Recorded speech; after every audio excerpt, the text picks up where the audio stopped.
ঢাকা ভার্সিটির ভিপি সাদিক ক্যাম্পকে এক বিশাল সুখবর দিল চায়না দূতাবাস থেকে। চায়না দূতাবাসের সেই রাষ্ট্রদূত ভিপি সাদিক ক্যাম্পকে এক বিশাল সুখবর দিল।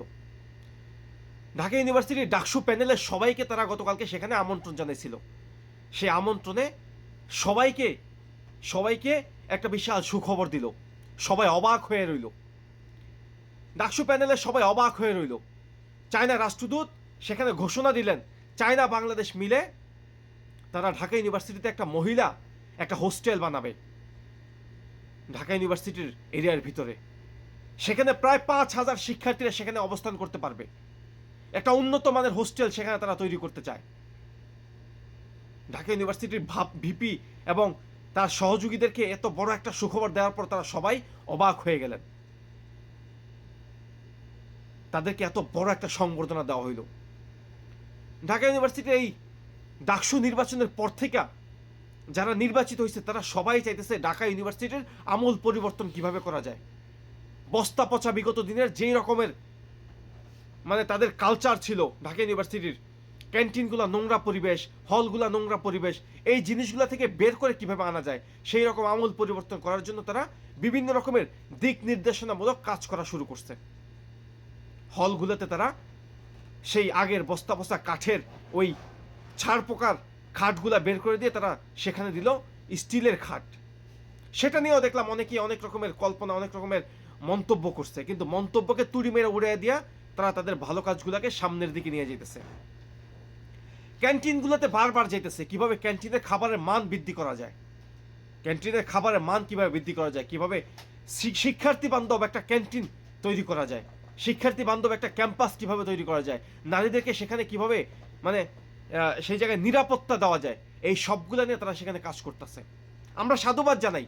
আমরা এরকম বাংলাদেশটাই চাইছি, এরকম শিক্ষা প্রতিষ্ঠানে চাইছি।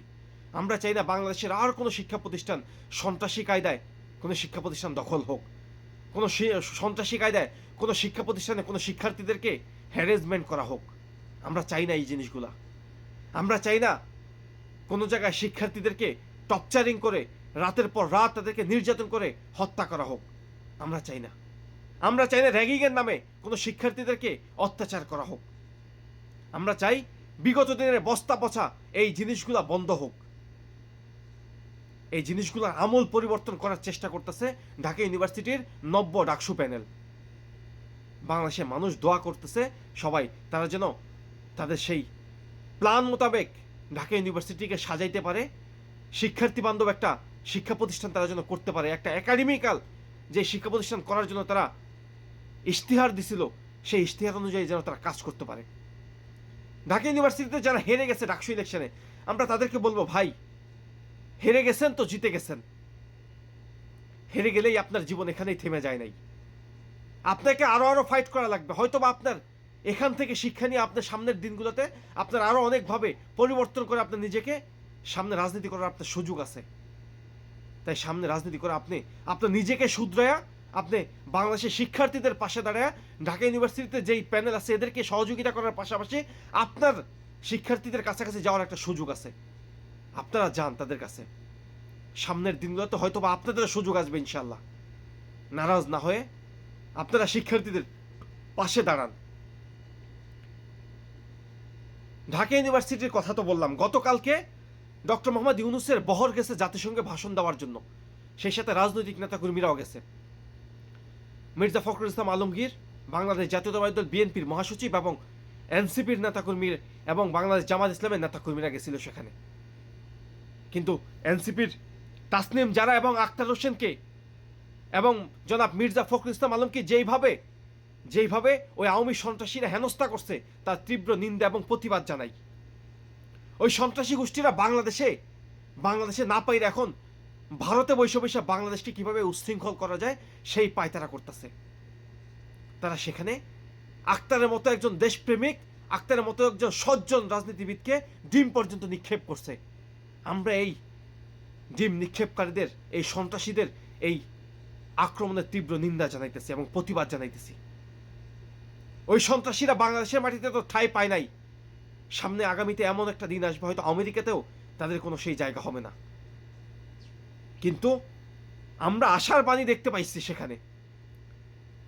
যখন এদেরকে আওয়ামী লীগ ওই সন্ত্রাসীরা ঘেরাও করে অপদস্থ করার অপচেষ্টা মেতে উঠছে, তখন শাহজালাল, বাংলাদেশের সিলেটের শাহজালাল বিজ্ঞান ও প্রযুক্তি বিশ্ববিদ্যালয়ের সাবেক শিবিরের সভাপতি, সভাপতি উনি কিভাবে ওখানে ওনাদেরকে সহযোগিতা করছে, ওনার নাম হইতেছে মারুফ রহমান। উনি সেখানে এই সবাইকে, এবং সেখানে প্রায় জামাত ইসলাম এবং শিবিরের নেতাকর্মীরাই ছিল, এদেরকে আগলে ধরে সেখানে প্রোটেক্ট করে হোটেলের গাড়িতে তুলে দিছে। সেখানেও শিবির এবং জামাতের নেতাকর্মীরা সকলের প্রশংসা ভাসতেছে। বাই মিস্টেক বিএনপির নেতাকর্মীরা 4 নাম্বার গেটে ছিল না, তারা 8 নাম্বার গেটে ছিল তাদেরকে রিসিভ করার জন্য, কিন্তু তারা মিস্টেক করে সেখানে অবস্থান করছে, তাদের 4 নাম্বার গেটে থাকার কথা ছিল। যাই হোক, বাই মিস্টেক সেখানে তারা থাইকে গেছে। কিন্তু আওয়ামী সন্ত্রাসীদের ব্যাপারে আমরা সবাই সবাই ঐক্যবদ্ধ থাকবো, এখানে কোনো আপোষ নাই। বিএনপি, জামাত, এনসিপি, ওই ফ্যাসিবাদ বিরোধী যত রকমের শক্তি আছে সবাইকে বলতে চাই, ঐক্যবদ্ধভাবে ওই ফ্যাসিবাদী, ওই সন্ত্রাসী, ওই ভারতীয় দালাল টিমের বিরুদ্ধে আমাদের সবাইকে ঐক্যবদ্ধ থাকা লাগবে। আমরা আলাদা কেউ না, আমরা সবাই এক। দালালদের বিপক্ষে আমরা সবাই এক কাতারে থাকবো ইনশাল্লাহ। সবাই আমার চ্যানেলটি সাবস্ক্রাইব করবেন এবং পাশে থাকা বেল আইকনটি বাজিয়ে যাবেন। ভালো থাকবেন, সুস্থ থাকবেন। আসসালামু আলাইকুম।